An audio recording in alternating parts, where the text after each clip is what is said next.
At the APC United Late Model Series banquet, we're here with our fifth place finisher in the points, the New Age Punisher, Jason Parker.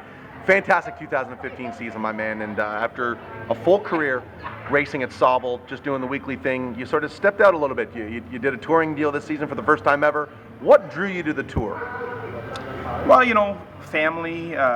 Family was a big thing. Crew. My guys have been with me forever. Kevin, Adam have helped me for years. Steve Wardrop. Just the guys that helped me. Scott McTeer this year. We all kind of.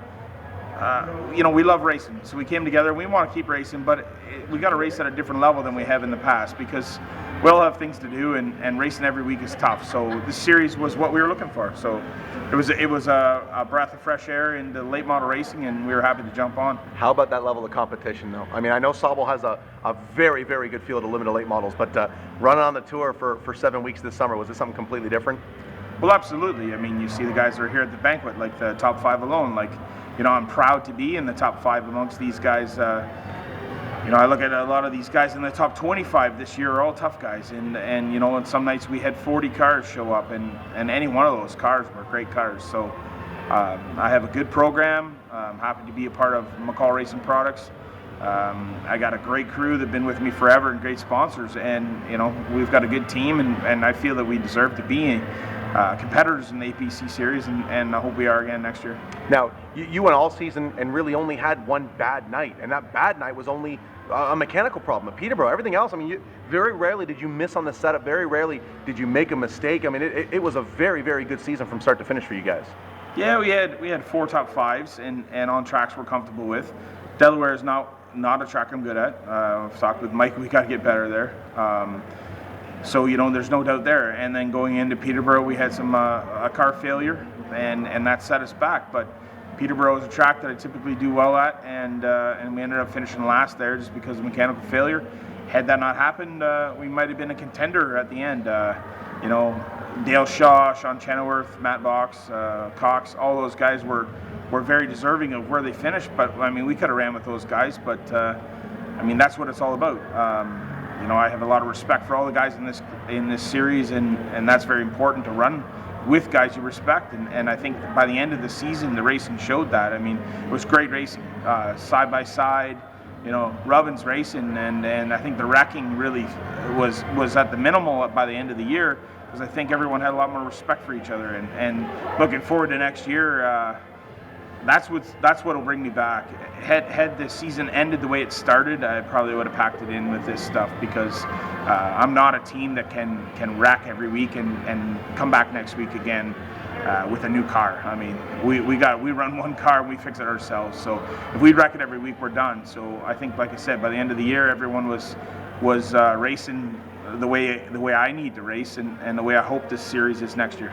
What do you feel was the turning point where guys seem to start giving each other a lift and maybe being a little bit more forgiving, because there was a tempo, a tone that changed midway through the year? What was the reason for that?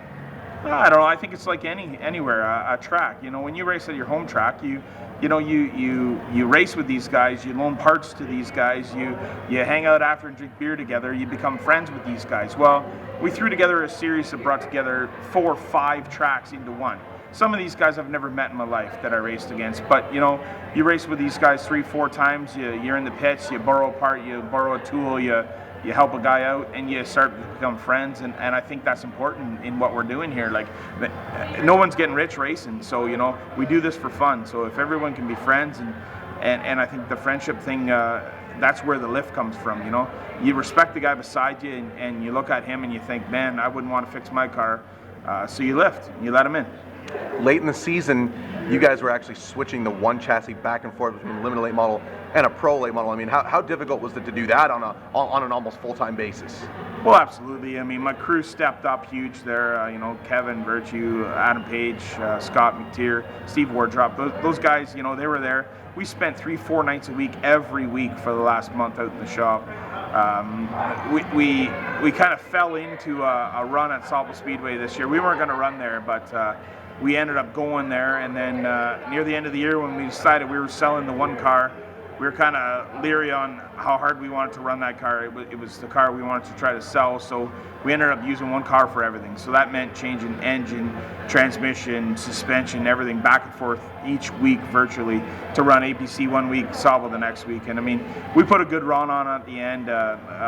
We missed it by 2 points to Josh Stoddy, who, it was a tough run, but we were close at the end. Now, 2016 still feels like it's eons away. I mean, we got a long off season, but I know you guys sort of started planning as soon as the Sauble season was over. We've gone through the playoff season now. You had some good runs under your belt in the postseason events at not so much at Sunset, but you were good at Peterborough. You had a good run at Peterborough. So with all that behind you now, what's the plan for next season, and where do you see yourself headed?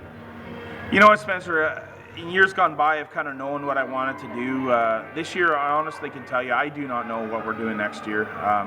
I've got sponsors that have followed me for years, and I'm confident that they will again. So, after I talk with sponsors and see what we can fund for next year in this team, we'll decide what we're going to do. APC is a possibility, but I mean, it's very expensive to run that series, so we're going to have to put together some funds to run that.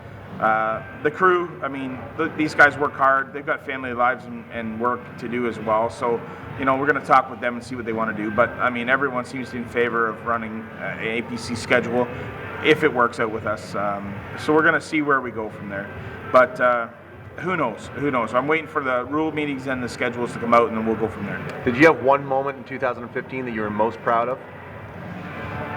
You know what? I was going to say 2015 has been a kind of a steady year for me. I mean, we didn't win any huge races, didn't win a championship, but we had a good year. I mean, we came very, very close at the end of the year to winning the championship at Sauble, which is still a big feat for us. Sauble's got some great drivers, and to pull off another championship there was high on my list of what to do. But Josh Stoddy beat me, and congratulations to him. But and then in the APC series, we ran with 4 top 5s, which is good for us. I mean, we need to get a win in the APC series. Real close at Sunset there at the end of the year. But we needed to get a win there to really have a great year. So, it was a good year. We did well, but we got to step it up for next year. Thank the sponsors that made all this happen, allowing you to traverse the province, end to end a couple of times. Absolutely. Prestige Contractors, Baxi Marathon, Macdonell Fuels, Colorworks in Port Elgin, Saugeen Shores Transmission, Krabby Joe's in Hanover, Can Do Homes, Ron Gibbons Construction, the Boilermakers Union, 128. I hope I got them all there. Can Do Homes? Can Do Homes, yep, I think I mentioned that. Thanks, you might have, yeah. But, I mean, these guys are very, very important to my team. Without some funding, you can't keep going at this rate. So, I mean, we run hard every year. We run to win, and I got to thank those sponsors for doing it, because I can't do it on my own. There you have it, guys. We hope to have him back on the tour in 2016. 5th place finisher is the New Age Punisher, Jason Parker. Jason, thanks for the time.